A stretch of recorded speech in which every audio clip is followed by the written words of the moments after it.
Hello students, I welcome you all to Guidance Point. Today in this video, we will be dealing with power sharing. This topic is relevant for class 10 students as this is the first chapter of Political Science or Civics book of Standard 10 CBSE. In this video, we will get to know about the definition of power sharing, its desirability and the various forms of power sharing. We will also see two case studies to get the better understanding of the topic. So, let us start with the case studies. Story of Belgium and Sri Lanka. हमारे जो NCERT book में ये chapter है वो शुरू होती है इन दो स्टोरी से. बेल्जियम, अगर मैं बेल्जियम की बात करूं तो एरिया वाइज देखा जाए तो ये हरियाणा से भी छोटा है एंड इसकी पॉपुलेशन जो है वो लगभग हाफ ऑफ हरियाणा's पॉपुलेशन है. यहाँ पे 3 तरह के लोग रहते हैं, Dutch speaking, French speaking and German speaking. French speaking people जो हैं वो वेलोनिया रीजन में ज़्यादा रहते हैं, Dutch speaking live in Flemish region and German speaking live in the rest areas and they are actually Belgian German speaking people. Now अगर मैं पूरी कंट्री की एज अ होल बात करूँ तो वी विल सी कि in the whole country Dutch speaking people are 59%, whereas French speaking population is of 49% and that of German speaking is 1%. However एक थोड़ा सा अजीब है कि अगर हम बेल्जियम के कैपिटल को देखें दैट इज ब्रुसेल्स, तो यहाँ पे जस्ट ऑपोजिट केस देखने को मिलता है. वहाँ पे आप देखोगे कि फ्रेंच स्पीकिंग 80% है जबकि डच स्पीकिंग 20% है. तो एक चीज़ देखने को मिला एज अ होल कंट्री देखा जाए तो फ्रेंच माइनॉरिटी है बट कैपिटल में फ्रेंच जो है वो मेजॉरिटी है.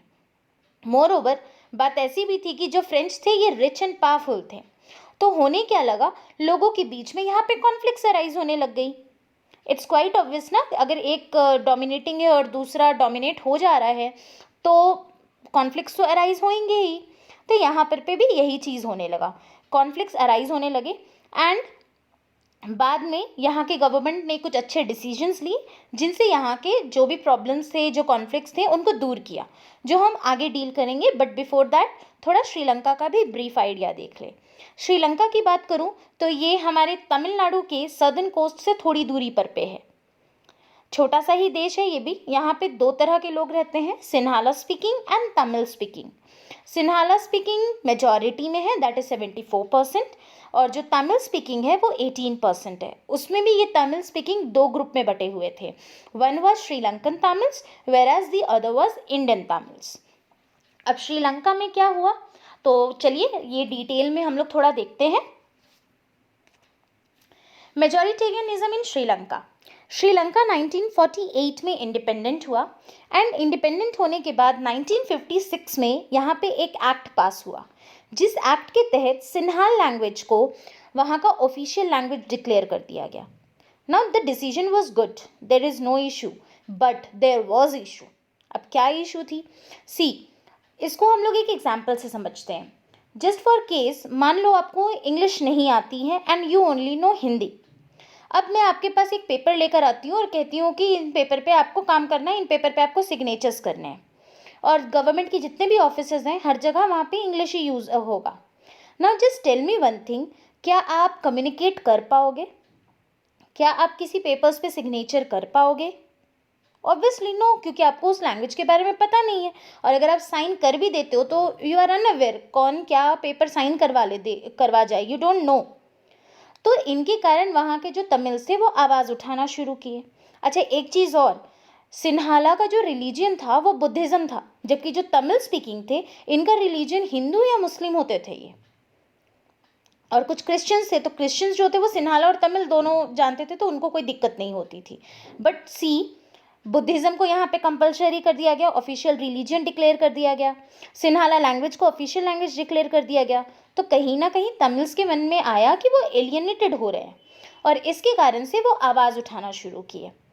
अब पहले तो वो नॉर्मली बात कर रहे थे बट जो वहाँ की गवर्नमेंट थी वो अपना डोमिनेंस दिखाना चाहती थी. They didn't wanted to look for the Tamils. तो तमिल ने आवाज़ उठाना शुरू किया एंड इसका रिजल्ट ये हुआ कि वहाँ पर पे सिविल वॉर डिक्लेयर हो गया क्योंकि गवर्नमेंट ने अपने साइड से कोई इनिशिएटिव लेने की कोशिश नहीं की कि उनको भी फील कराया जा सके कि ये वो उन्हीं का हिस्सा है. एज अ रिजल्ट वहाँ सिविल वॉर डिक्लेयर हुआ, जिसमें दोनों ही कम्युनिटी से बहुत सारे लोग मारे गए और श्रीलंकन इकोनॉमी को सेटबैक फेस करना पड़ा। ये तो था श्रीलंका का स्टोरी। अब आते हैं एकोमोडेशन इन बेल्जियम। बेल्जियम देखें तो मैंने बताया बेल्जियम बहुत छोटा सा देश है, हरियाणा की साइज़ का, जबकि इसका पॉपुलेशन हाफ ऑफ हरियाणा है। यहाँ पर पे भी थोड़ा अजीब सा केस था। ब्रुसेल में जो मेजॉरिटी थी वो बाकी पूरे स्टेट में माइनॉरिटी थी, और ब्रुसेल में जो माइनॉरिटी थी वो बाकी स्टेट में मेजॉरिटी थी। तो अब यहाँ पे कैसे पावर को किया गया शेयर? तो यहाँ की सरकार ने क्या डिसीजन लिया कि सेंट्रल गवर्नमेंट और स्टेट गवर्नमेंट में दोनों जगह पर पे जो रिप्रेजेंटेशन है, फ्रेंच और डच दोनों का रिप्रेजेंटेशन को इक्वल कर दिया जाए। मतलब कि सेंटर में अगर 5 जर्मन है, ये हैं 5 डच स्पीकिंग है, तो 5 फ्रेंच स्पीकिंग होंगे। वैसे ही बाकी स्टेट्स में भी वही चीज़ कैरी आउट हो। तो इससे क्या हो जाएगा, हर एक का इक्वल रिप्रेजेंटेशन होगा, तो कोई माइनॉरिटी नहीं रह जाएगा। यानी बोला जाए तो हुआ ऐसे कि डच के पास जो पावर था बाकी स्टेट्स में, उनको अपना थोड़ा पावर देना पड़ा, और जबकि सेंटर में क्या किया गया, सेंटर में फ्रेंच अपना पावर थोड़ा सा दे दिए, और इस तरीके से वहाँ पे इक्वालिटी स्टैब्लिश की गई ताकि सेंट्रल गवर्नमेंट में दोनों को इक्वल शेयर दिया जाए। पहला चीज़ ये किया गया। दूसरा, वहाँ पर पे स्टेट को पूरा पावर दे दिया गया सेंट्रल गवर्नमेंट के साइड से, यानी कि अब वो सबऑर्डिनेट की तरह बिहेव नहीं करेंगे, स्टेट गवर्नमेंट अपना अलग काम करेंगे ताकि जहाँ का जैसा पॉपुलेशन है उस तरीके से वो काम कर सके। तो इस तरीके से उन्होंने क्या किया, झगड़े को सुलझाने की कोशिश की। और इसके अलावा एक और थर्ड गवर्नमेंट भी था, कम्युनिटी गवर्नमेंट, जो कि अपनी अलग अलग कम्युनिटी की अलग अलग बनी हुई थी। इससे फ़ायदा ये हो गया कि जो सिविल कॉन्फ्लिक्ट्स हो सकता था कम्युनिटीज़ के बीच में, वो अब पूरी तरीके से ख़त्म हो गया। और इस तरीके से ऐसा डिसीजन, भले ही आपको देखने में लग रहा है कि थोड़ा सा कॉम्प्लेक्स है, but this prove to be the best model of accommodating power.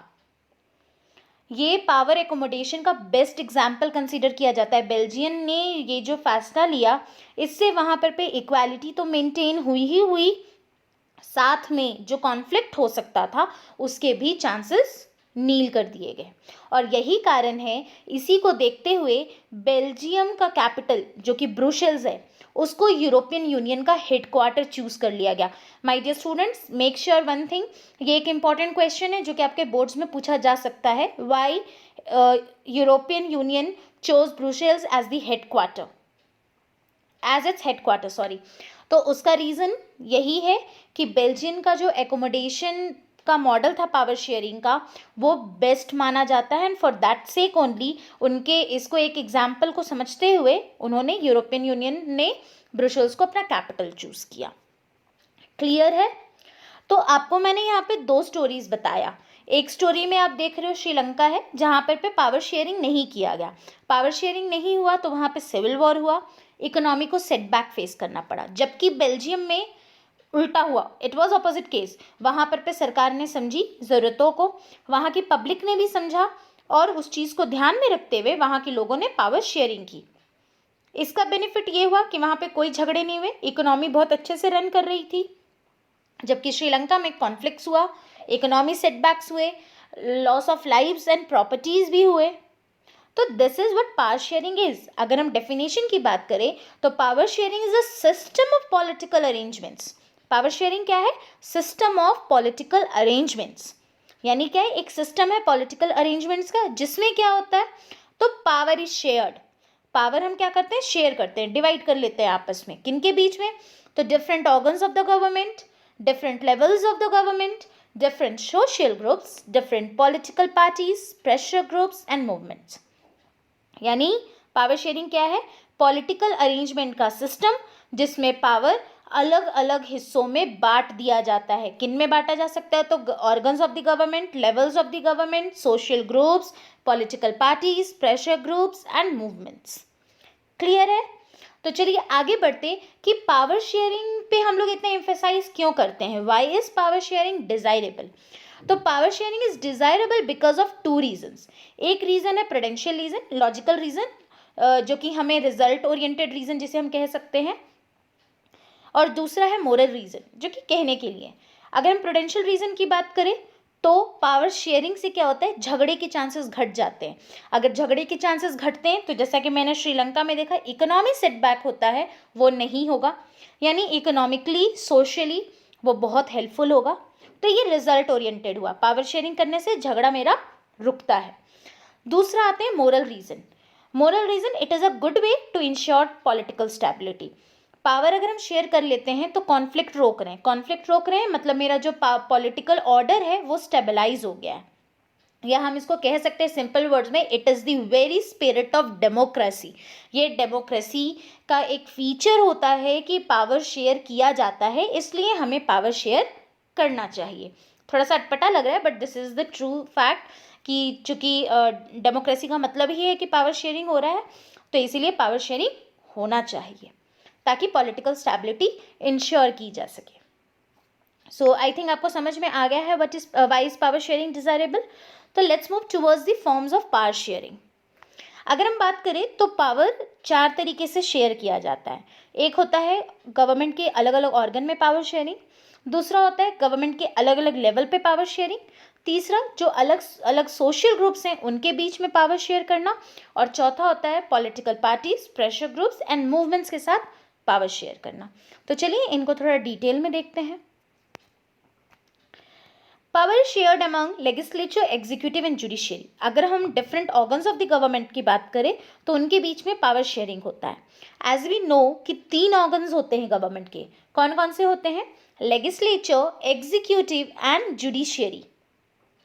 Legislature का काम क्या है, it makes laws, executive it interprets laws, and judiciary it maintains the balance and it keeps check on the other 2 organs। तो power को हम इन तीनों के बीच में शेयर कर सकते हैं, एक नियम बना रहा है, एक लागू कर रहा है और एक नज़र रख रहा है। तो इन तीनों में क्या होता है, ये तीनों हर वक्त एक दूसरे पे नज़र रखे हुए रहते हैं कि भाई काम हो रहा है या नहीं हो रहा है। चूँकि आप पावर हॉरिजॉन्टल फॉर्म में शेयर कर रहे हैं इसलिए इसे हम horizontal form of power sharing भी कहते हैं। क्लियर है। नेक्स्ट आते हैं different levels of the government.